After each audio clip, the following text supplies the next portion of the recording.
Welcome to Arkansas Wildlife. We're into the meat of duck season here in the natural state, the duck hunting capital of the world. So this week's episode is going to be all about duck hunting. Well, duck hunting and a little bit of duck calling as well. We're going to head over to Monroe County, our co-producer and videographer Scottie Wyatt's first experience in flooded timber. It's something that I'd like to do more now, and every year I'm looking forward to it, and it's really everything they told me it was going to be and more. We're also going to check in with Floyd, an amateur duck call maker from Cabot. Now Benny makes a unique call, the Reelfoot style call. These calls have a metal reed, they're a little bit bigger, designed to get really loud and call ducks over open water. Very popular on western Tennessee's Reelfoot Lake and northeast Arkansas's Big Lake in the early part of the 20th century. Benny's going to show us just how he's keeping that call-making tradition alive here in the natural state. It was just intriguing to see the things and hear them, and them being a different call and being different to make. It was just a challenge that I wanted to start on. First up this week, we're headed out on a youth duck hunt with Brad Allen, the three-time world duck calling champion and the maker of elite duck calls. All that and this week's winner of a free hunting and fishing license right after this break. Arkansas Wildlife is brought to you in part by Academy Sports and Outdoors. Right stuff, low price, every day. Academy.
Duck hunting traditions run deep in the natural state, and one tradition that never grows old is Arkansas's annual Youth Duck Hunt.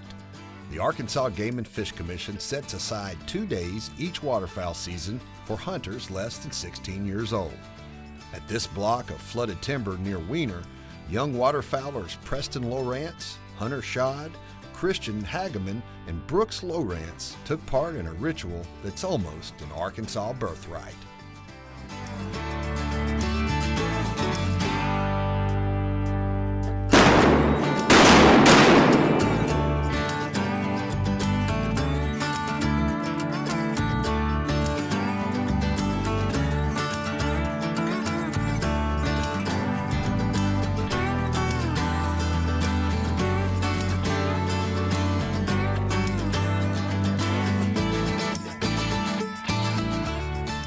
If the guy blowing the duck call looks or sounds familiar, he should. That's three-time world duck calling champion Brad Allen from Judsonia.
Arkansas Wildlife is brought to you in part by the Arkansas Game and Fish Foundation. Support wildlife and conservation education in the natural state.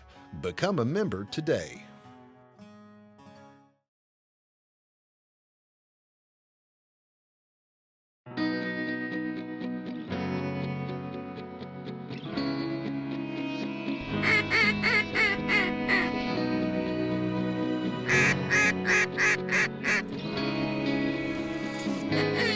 Perhaps no sound is more synonymous with fall in Arkansas than the sound of duck calls, plaintively coaxing birds to land within range of the blind.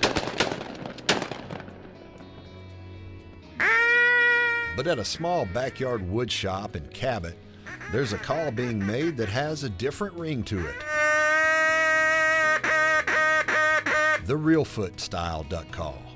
These calls take a lot more air to blow. They are a different call to blow, but they're probably got at least 3 times the volume as a regular duck call has got.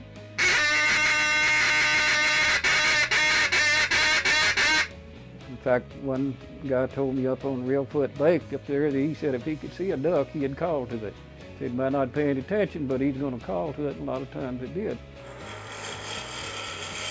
Benny Floyd began his journey handcrafting these calls 5 years ago, not only as a hobby, but also as a way to preserve a part of duck calling history. They started back in the 1900s, and they just evolved from what they were then into what they are now. This particular call is I guess you could say that it's a dying art of the call, and it is an art in the call. And in fact, I don't know but maybe one other guy in Arkansas that's making these calls. And it would be just a shame for it not to have some sort of a record on it. But how did he decide to start creating Reelfoot calls? A chance meeting and conversation with Arkansas duck call icon Butch Richenbach of Rich-N-Tone Calls laid down the challenge. I went with another fellow down to Butch's shop to have a call repaired when he was still in his little building behind the old Max Sport Shop down off of 79, and we were talking with Butch, and I at that time was doing wood turning, and I just made a comment that I figured that I could make a duck call too, and he asked me if I'd ever made one, and he said, and I told him no, and he said, well, don't waste your time, you probably never learn how. So Butch was my inspiration to get started making duck calls, so that's good, I guess. That was all it took to set him on the path to perfecting his Reelfoot call. And I've always been one that if I see something that I think I ought to be able to do, I'm going to try to do it. And, it was just a challenge of making them is what got me started, and then to see others make them and what they could do with them, I thought I should be able to do that same thing too. Them being a different call and being different to make, it was just a challenge that I wanted to start on. I started trying to make a decent call like 5 years ago, and it just was a learning process of getting to where I'm at now. Today, after years of hard work, he has the Reelfoot production process down to a science. He runs Big Woods custom calls out of his shop. No advertising, no marketing, no website, just word of mouth. He says it's definitely a labor of love. You're not getting rich doing this, are you? Absolutely not. No, if you was looking to make some money or supplement your income, you need to find something else to do, because they're fun to do. It's something different, but as far as making money, no, it's not a money-making proposition. While he isn't getting rich off of his calls, he takes great pride in completing each one from start to finish. There are books that covers that period, and there's pictures and something, but I don't think I've ever seen anybody completely turning one of these type of calls, even on YouTube. You can find them, but all you'll ever see them do is a barrel. Nobody's ever showed turning stoppers on them that I know of. And like we were talking earlier, that you know, there's many ways to do it, and just because I do it the way I do it don't mean that that's the only way it can be done. The whole process takes about 3 hours. The finished product is a unique call that's much different than your typical Arkansas-style duck call, and it also has different benefits. Well, the Arkansas-style call is a lot easier blown call. You don't have to have a lot of air to blow the Arkansas-style call. Particularly on your feed call, you can trail your notes off and to be soft and so forth. But on the Reelfoot style metal reed call, you've got to have constant pressure on the call, because it's going to die on you if you let off the pressure when you're blowing it before your note ends. If you're going to let it trail off like you do with an Arkansas style call, it's just going to die on you. So you've got to learn to have the constant pressure on it, and it does take more air. But it reaches out so much further. These type calls sound different, and when ducks come down from the north, well, they hear the same call from the time they leave Canada till they get to wherever they're going south, and a lot of times this call will make them pay some attention to that they won't pay at another call. With his focus on the attention to detail, many would call these calls works of art. But Benny remains humble through it all. I don't know, I just turn wood. I don't know whether you can call it an art or not. Just being able to make the call and making somebody happy when they have one of these calls and they like them. Maybe somebody else will take an interest in making this type of call too, you know. But anyway, it just personal satisfaction.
Regular viewers of this show probably have seen our annual Christmas holiday hunt with our old buddy Wiley Meacham over in Monroe County.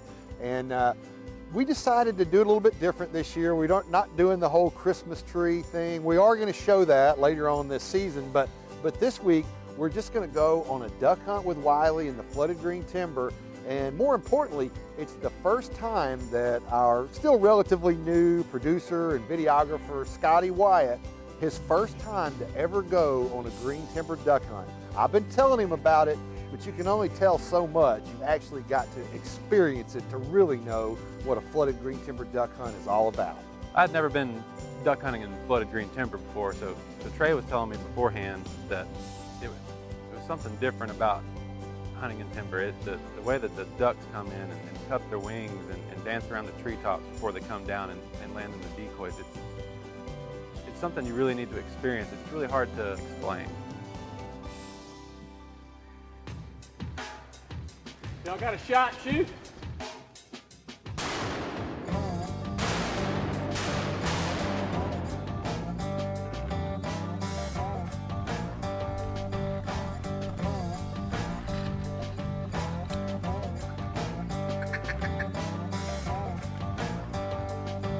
Go!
it was kind of an unusual morning hunting in the green timber.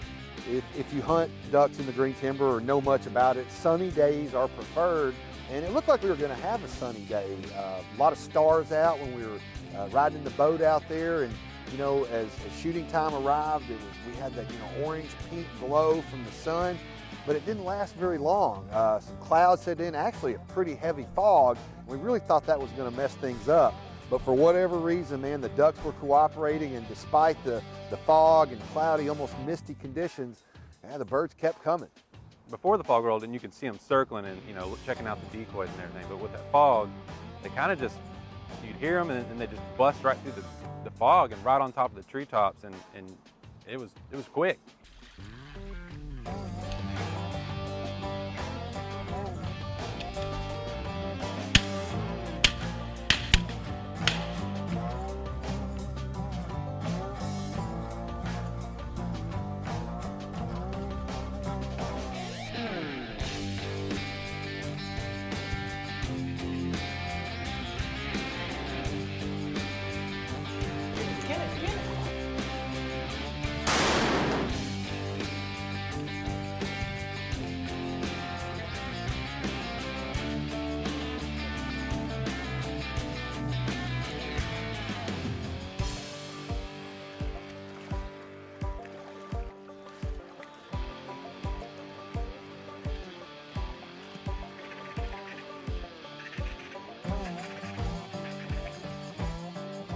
Now that I've got my first flooded timber duck hunt under my belt, it's something that I'd like to do more now, and every year I'm looking forward to it, and it's really everything they told me it was going to be and more. The conditions weren't ideal, but we did have quite a hunt. Several limits we bagged out there, and it doesn't matter if you're killing ducks when you're with your friends and old friends like Wiley Meacham and his son Steve. Man, when you get to string some ducks up on a strap and hang them from the trees in the flooded timber, it's even sweeter.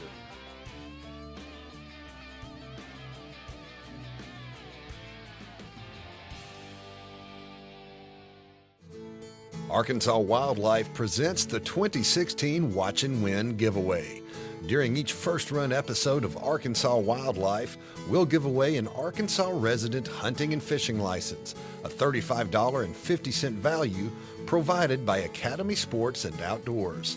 At the end of the year, we'll award the 2016 Grand Prize, a lifetime hunting and fishing license provided by Electric Cooperatives of Arkansas, along with $1,000 worth of sporting goods gift cards provided by the Arkansas Game and Fish Foundation. Here's how it works. Visit the Game and Fish Commission's website at agfc.com and click on the Arkansas Wildlife icon to enter. This week's winner is Perry Wilson of Tiller. Congratulations, and thanks for watching.